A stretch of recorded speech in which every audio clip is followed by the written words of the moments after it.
Coming up in this episode of the Alfa Nut. Chris drinks some beer and looks out of the window at some rain. Then later, Chris drinks some gin as well and looks out of the rain at some window. Or something. I can't remember. Chris's 156 and Spider meet for the first time, but refuse to speak to each other. And the Dartmoor pony shows Chris what it thinks of his BMW.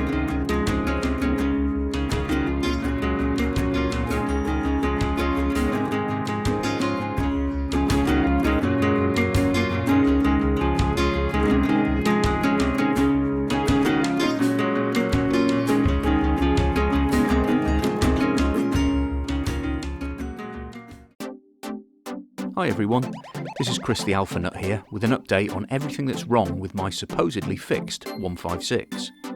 After the shock of the car failing its MOT test a couple of weeks ago, I decided to take the car to a mechanic who I trust for a full inspection, in the hope of getting a balanced view of the issues and what it's going to take to fix them.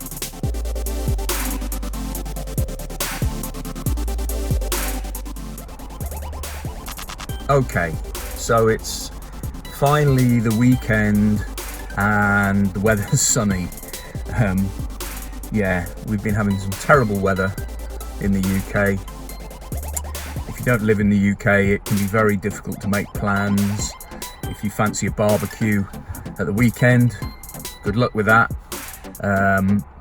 This is the end of June and it's been really appalling.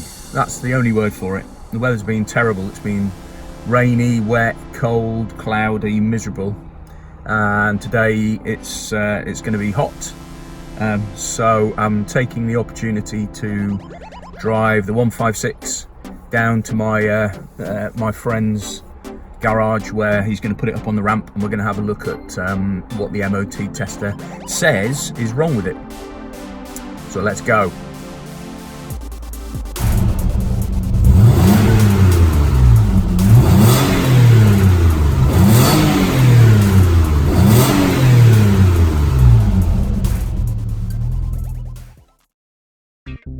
So this is my friend Dave, and we've parked the car over his inspection pit so we can take a look at the points raised by the tester.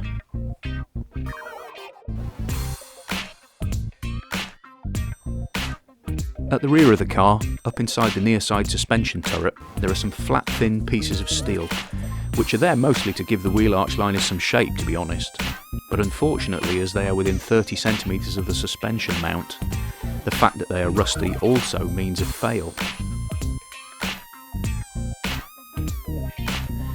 Now, to weld this area, we'll need to remove the rear wheel, subframe and all the suspension components at the back of the car.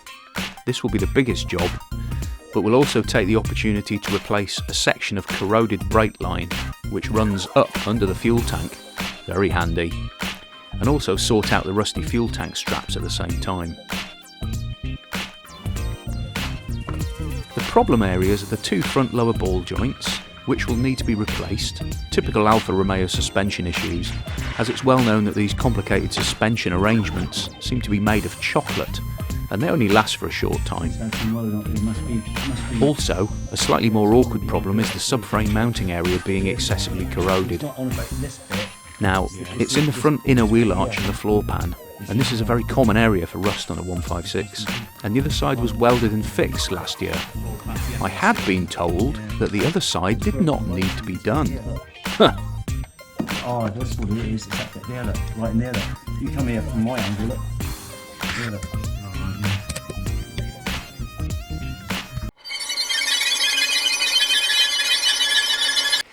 Now finally, the last issue is that the hydrocarbon emissions from the exhaust are too high.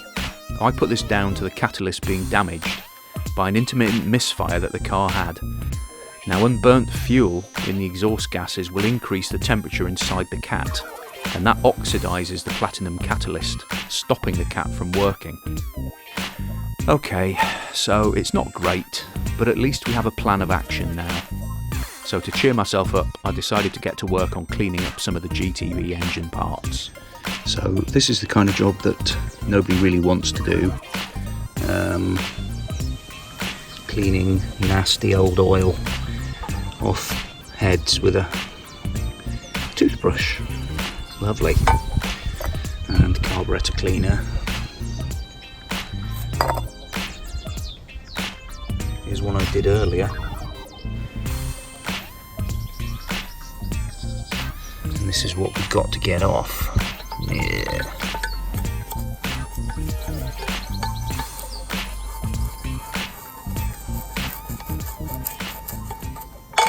Nasty.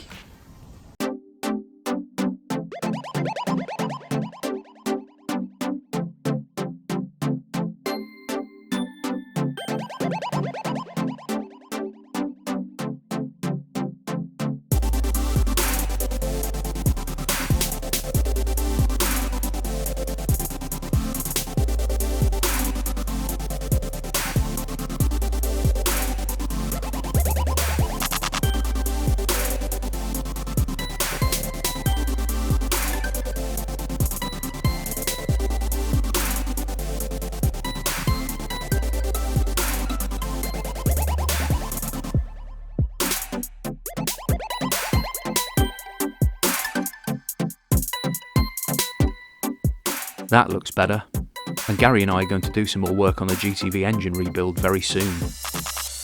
My Montreal and Giulia Quadrifoglio test drives both had to be postponed because of bad weather, but don't worry, they'll happen this month, I'm sure.